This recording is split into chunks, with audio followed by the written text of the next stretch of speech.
ولا تكونوا كالذين تفرقوا واختلفوا من بعد ما جاءهم البينات وأولئك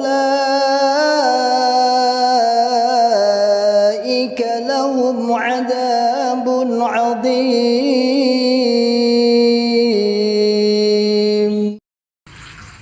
Sampean ya.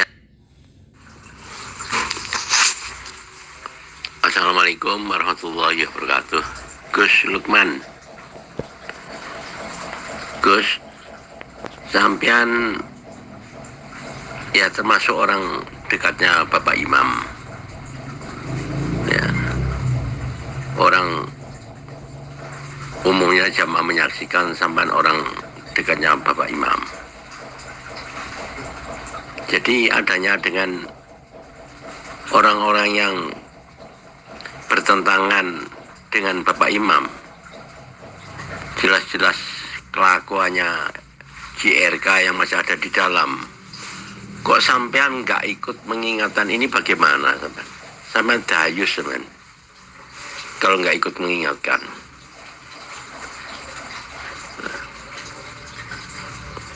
Karena apa? Karena saya mengatakan kesampaian begini pada waktu saya menyampaikan ke Wakil 4 di Kediri, saya diperintah Pak Amir untuk menghadap ke Wakil 4 sampai menyaksikan, ya, sampai di ruangan tunggu Wakil 4.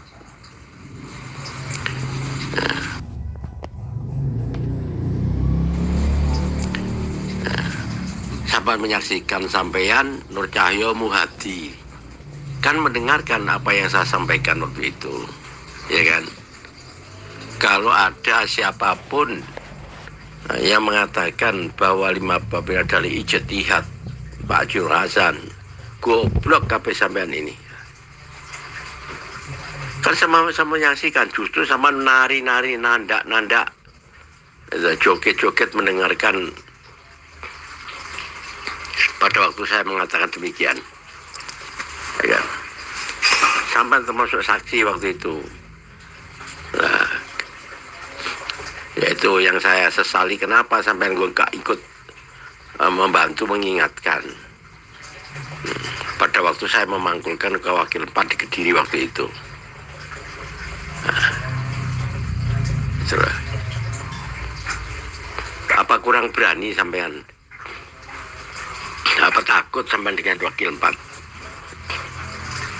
Nah, tolong, ini sampean kalau menegaskan, ini sampean membantu Bapak Amir, ya, membantu Bapak Amir. Pak Amir dilemahkan oleh Wakil 4. Soalnya orang jamaah selama ini taunya itu Wakil 4, Amirnya taruh belakang, hanya untuk tameng, untuk bemper. Saya sampaikan ke Pak Amir waktu itu, sampai nanya untuk bemper Pak Amir.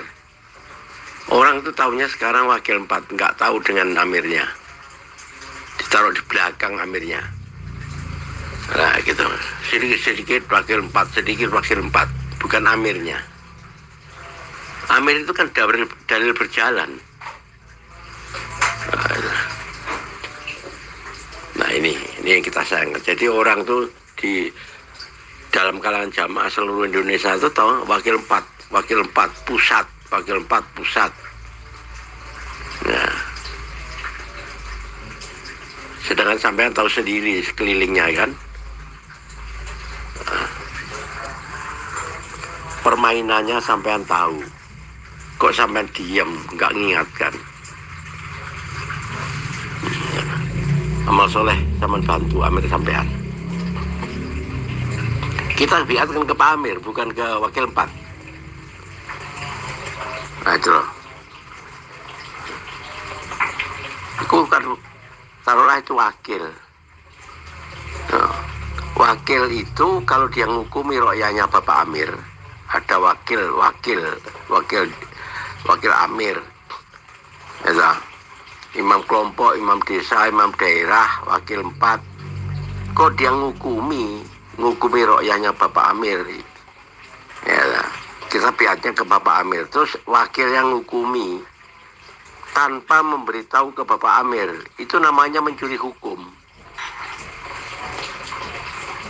Ya, karena diperjelaskan oleh Pak Jonathan pada tahun 69 zaman resolusi, orang kalau sholat bermakmum berjamaah, kok dia sujudnya mendahului imam, itu namanya mencuri sholat. Nah, kalau wakil-wakilnya Amir, kok dia ngukumi rokyahnya Bapak Amir tanpa memberitahu ke Pak Amir, itu namanya mencuri hukum. Nah, gitu. Sama hukumnya, sama dua itu. Pak Jung Hasan nerangkan bukan tojin pelentis, ini bukan. Ya, itulah ya. Tolong Amal Soleh sama tegaskan, bantu Bapak Amir ya. Alhamdulillah. Jazakallahu khairan. Assalamualaikum warahmatullahi wabarakatuh.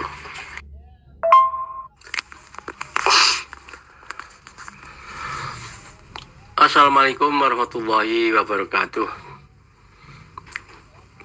Jadi para saudara jamaah, untuk kali ini saya akan menjelaskan tentang yang selama ini para penasehat-penasehat, para penyampai-penyampai selalu menyampaikan istilah dadi jamaah, ya, kiri dadi keset, nah, di keseti mbok rondo wani susuk. Nah, semua ini akan saya jelaskan dengan keterangan yang disampaikan oleh Abah dulu, ya kan, secara lengkap. Ya, selama ini kan istilahnya gepeng dadi lir wani susuk, ya kan. Nah, ini akan saya jelaskan dengan seutuhnya, jadi semua jamaah itu paham. Jadi beliau dulu menggambarkan seperti ini. Ada mbok rondo itu Saukih Rojo Binangtoro, tinggalnya di Watulimo sana, di daerah jauh dari perkotaan. Watulimo itu kalau dulu itu berjalan ke sana itu susah karena belum ada jalan waktu itu. Tapi dia rondo Saukih, kalau berjalan kemana-mana ditandu, saking kayanya. Di rondo Sugih Rojo, tapi tinggalnya di Watulimo sana. Saking kayanya para jamaah, digambarkan oleh Abah dulu, sampai kalau mau tidur itu loh, ada babunya, budaknya itu dibilangin, "Leh, aku arep turu." Langsung dia delosor atau tidur di depan tempat tidur, kemudian dikeseti sama Mbok Rondo tadi. Sudah dikeseti dengan Mbok Rondo tadi, terus Mbok Rondo tidur. Lah yang sudah dikeseti tadi, dia berangkat ngaji. Nah inilah ya, berangkat ngaji. Jadi bisanya ngaji kalau dia sudah dikeseti Mbok Rondo. Mbok Rondonya mau tidur, ya, terus kemudian dia mapan di depan tempat tidur, dikeseti. Sudah itu Mbok Rondo naik ke tempat tidur, dia pergi berangkat ngaji. Kayak gitu tuh loh, berani. Yang penting bisa ngaji. Jadi keset seperti itu loh. Jadi pembantu kan sudah sehina-hinanya orang dijadikan keset itu kan. Nah, seperti itu. Terus kemudian udah bertahun kok, terus kemudian Mbok Rondo tadi bertanya, "Le, apa toh ilmumu? Apa ilmumu ini kok kamu dibikin keset kayak gini, kok tetap kamu senang, gembira? Apa ilmumu?" "Ya Bu, saya ini kalau habis sampai keseti itu, sampai tidur, saya berangkat ngaji Bu." "Oh gitu. Ya. Ya, kemudian larut dari terus kemudian bertanya lagi, terus kemudian aku tak melu ya, aku tak ikut ngaji ya. Oh iya Bu, monggo. Ngajinya di mana? Di Gading. Nah, itu gambarannya seperti itu dulu. Akhirnya dia ikut ngaji ke Gading. Saat yang ngimel itu seneng ya gembira, terus yang ngaji siang malam ngaji, akhirnya paham. Terus akhirnya jadi muhajir, ya, jadi mubalighot, terus jadi muhajir. Ya, jadi dua-duanya dapat, muhajir dapat mubalighot, iya. Nah, terus kemudian udah beberapa bulan ganti tahun, terus akhirnya orang tuanya tuh kirim surat, Nduk Mulyo, Nduk kamu pulang. Hartamu mau diwaris. Nah, terus kemudian dia berpikir, kalau saya pulang di kampung saya, di sana nggak ada jamaah, nah kalau saya mati nanti masuk neraka. Udah gini aja, aku tak di sini jadi muhajir, aku di sini jadi mubalighot. Sekarang ambillah hartaku, warisanku, ambillah warisanku itu, bagi-bagilah sana. Saya tak jadi muhajir, tak jadi mubalighot. Ini loh, maksud susuk itu. Jadi mbok rondonya tadi susuk, yaitu hartanya disuruh maris, suruh bagi-bagi sana. Dia tetap jadi muhajir dan jadi mubalighot.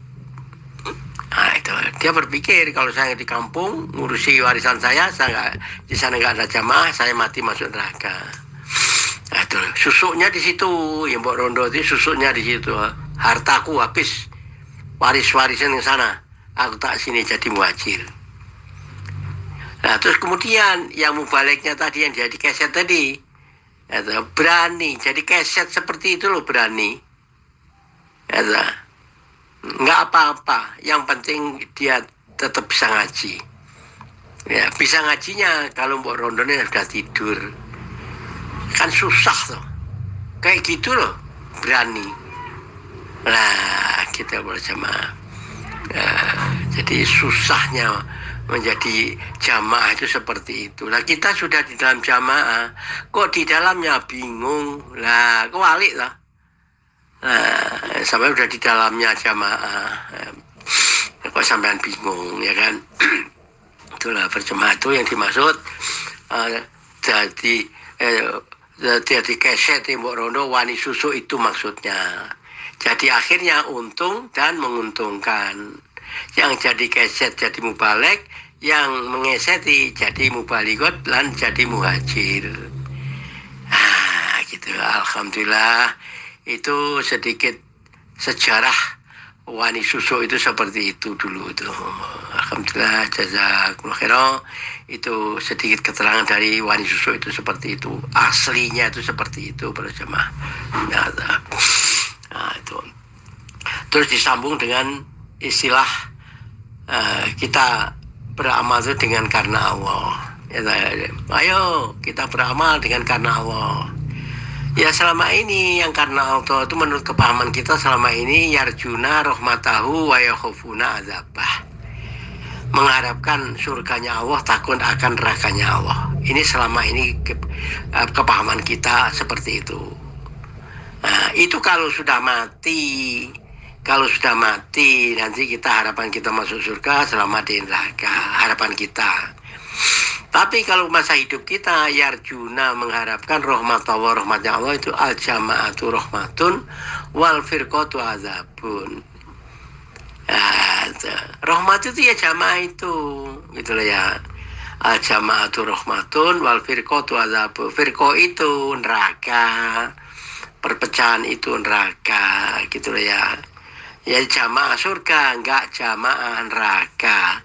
Itulah yang disebut Pak Juna Hasan mengatakan jamaah swarga, enggak jamaah neraka itu.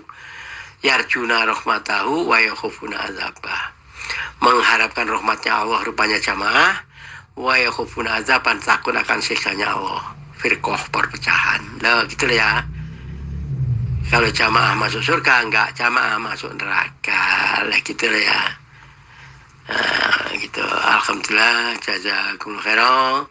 Itu sedikit penjelasan yang dari Bapak Kiai Haji Hasan Al-Ubaidah pada waktu diterangkan di Gading waktu itu ya. Ya, sekian. Alhamdulillah, jazakumullah khairan. Assalamualaikum warahmatullahi wabarakatuh.